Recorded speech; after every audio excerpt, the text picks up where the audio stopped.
Сәлем қыздар. Қазір сіздермен бірге 74 сантиметр кішкентай балаға шалбардың сызбасын сызатын боламыз. Мендегі бұл шалбар ешқандай длина шага өлшем, мұнда шалбар сызуға тек қана 2 өлшем қажет болады. Кішкентай балаға охват бедер және длина брюк деген өлшемдер қажет болады, және мынандай формула керек болады.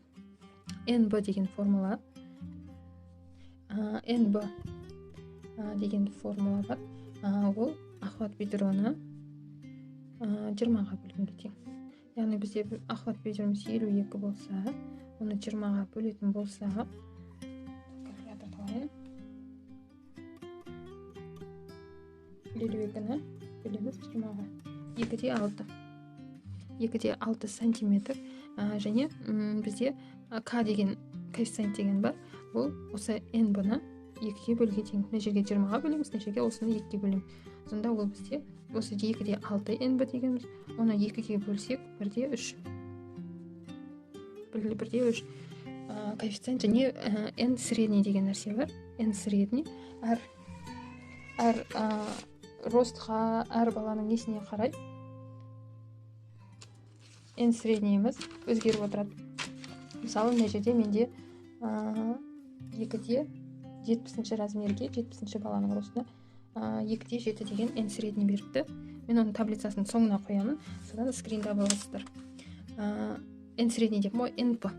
Енді N средний дегеніміз осы N B мен мынау жаңа шыққан 1-де 3 пен N P дегенді қосып, соны 2-ге бөлгенге тең. Яғни 2-де 6 қосылған 2-де 7 бөлінген 2-ге тең. Ол бізде 2-де 6 қосылған 2-де 7 бөлінген 2. 2-де 65. Сонда N средніміз 2-де 65 болды. Енді сызбаны сызуды бастайық. Қазір сызбаны сызу барысында осы өлшемдерді пайдаланатын боламыз. Старттық нүкте дейді, яғни бастапқы нүктені былай белгілейік. Так, старттық нүкте дейді. Осылай бір төртбұрыш сызайық, иә? Осылай төртбұрыш сызайық. Содан кейін осы төртбұрышқа 5 НБ оңға қарай, бел сызығы деп алатын болсақ, талия сызығы, иә? 5 НБ оңға қарай және төмен қарай 5 НБ жүреміз. 5 НБ дегеніміз, НБ-міз 2-де 6-ға тең, көбейтеміз 5-ге. 13 сантиметр. 13 сантиметр былай қарай, яғни 5 НБ. Және төменге қарай да 5 НБ. Және 13 сантиметр төменге қарай түсеміз. Сөйтеміз де бұл жерді былай тік төртбұрыш сызамыз. Мен кішкентай, совсем кішкентай бала болғандықтан 74 сантиметр. Бұл кішкене квадрат шығып. Содан кейін барып тік төртбұрыштың астыңғы сызығы, мынау бөксе сызығы, мынау талия сызығы, мынау бөксе сызығы деп аламыз да. Осы бөксе сызығынан оңға қарай бір НБ жүреміз. Мынау бөксе сызығының мынау ау жағы. Бір НБ дегеніміз, яғни 2-де 6-ға тең бізде НБ-міз. Жоғарыда қарайтын болсақ 2-де 6-ға тең. Сөйтемізден мына нүктеден 2-де 6 сантиметр ішке кіреміз. Сыртқа шығамыз. Мына жерге 1 НБ деп жазып қойын. 1 НБ сыртқа шығамыз. Енді осы шалбардың осы ара қашықтығын, яғни мына жерді Б1 деп белгілейтін болсақ, Б мен Б1-дің ара қашықтығы 16 мен деп отыр, тура ортасын табамыз. Бұл шалбардың қыр сызығы. Осы шалбардың қыр сызығы арқылы біз шалбардың ұзындығын анықтай аламыз. Бізде шалбардың ұзындығы 42 сантиметр. Мысалы, мына жерге келеді шалбардың ең соңғы несі. Балағы міне осы жерде тұр. Енді келесі қадам визуально шалбардың колено дейді ғой, тізесі, мынау екі сызықтың ортасы деп есептесек, иә?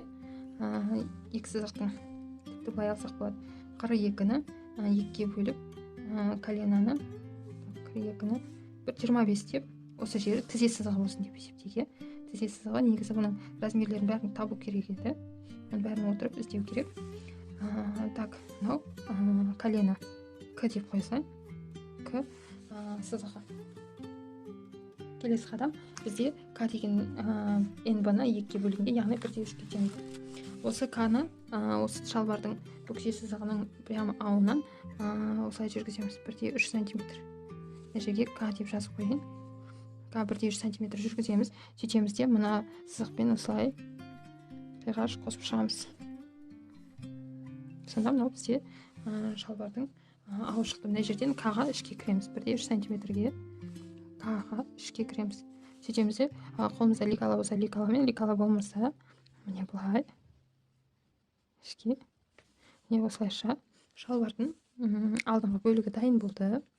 Енді артқы бөлігін қалай сызатынын қарастырамыз. Міне бүкше сызығын қостым.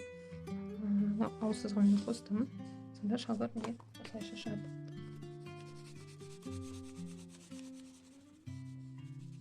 Шалбар міне осылайша шықты. Келесі қадам шалбардың артқы бөлігін құрастырамыз. Шалбардың енді мынау тізе сызығынан к-ға қосып шығамыз. К дегеніміз бізде 1/3-ке тең. Біз артқы жағын құрастырып жатырмыз. 1/3-ке тең. Мына жақта 1/3 см-ге тең. К-ға. К, мына к-мен шатастырып алмайық. Мына жақтан да к 1/3-ге тең. Так. 1/3 мынау сызық болады екен ғой. 1/3 к-ға, ал ауы сызығынан бір нб қосып шығады екенбіз. Ауы сызығы тұр ғой. Бір нб дегеніміз 2/6 см.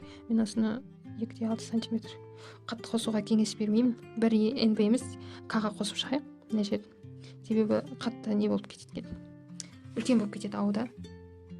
Үлкен кісілерге жақсы жазады, кішкентайларға прям көтендері шыңқы не болмағандықтан дұрыс отырмайды, мне кажется. Себебі мен балама тік көргенмін осы сызбамен. Ауын кішкене кесіп тастадым содан кейін.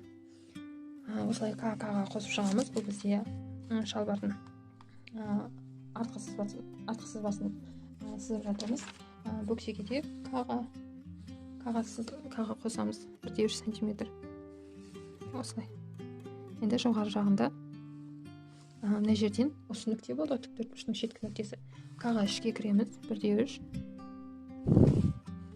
К-ға ішке кіреміз де сыртқа қарай к-ға шығамыз. Мынау нүкте тұр ғой. Содан к-ға шығамыз. Сөйтеміз де к-ға көтереміз.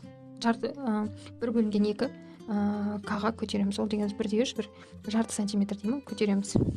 Сөйтеміз де мына жақтан тоже к-ға көтереміз. К-ға былай жылжыды. Енді к-ға жоғары қарай көтереміз. Сонда мынау нүкте міне былай болады. Мынау плавно қосамыз. Неге былай көтеріледі десеңіз, анау көтеннің несін қайталап тұру үшін. Как этот шыңқы жерін жауып тұрады. Анау шалбардың артқы жағы бар ғой, сол жері. Мынаны тіпті былай мынау көрінбей қалды кішкене. Мынаны тіпті жаңа қайталап өтейін. К-ға былай жүреміз. Содан к-ға жоғары қарай көтерілеміз мына нүктеден. Сонда к-ға былай жүрдік, к-ға былай шықтық. Мына нүктеден к-ға былай шықтық. Бір бөлінген 2 к-ға көтерілдік. Сөйтеміз де осы нүктелердің бәрін әдемілеп қосып шығамыз. Шалбардың мынау артқы бөлігі. Мен даже мына бел сызығын былай қосуға кеңес беруші. Не обязательно оны мынамен теңестіріп. Артқы бөлік кішкене үлкендеу болса да былай. Бірінші сонда тіккенде шалбардың ауын тігіп аласыздар. Содан кейін бар басқа жағын келтіре бересіздер. Так, мынау фиолетовый бізде шалбардың